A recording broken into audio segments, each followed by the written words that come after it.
Hello guys. Ito na yung alam kong opo. Opo. Yan. Opo. Yan. Malalaki na sila. Ayan na oh. Ayan. Bunga na sila. Ito ang tanim kong opo. Oh.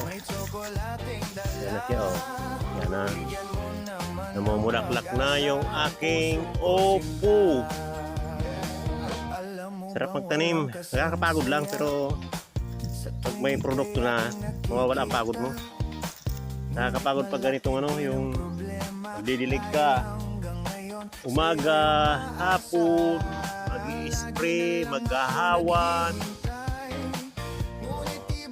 Kaya ang pagtatanim kailangan yung ano, yung matyaga ka. Matyaga, sipag, determinasyon, no? Yan ang pagtatanim.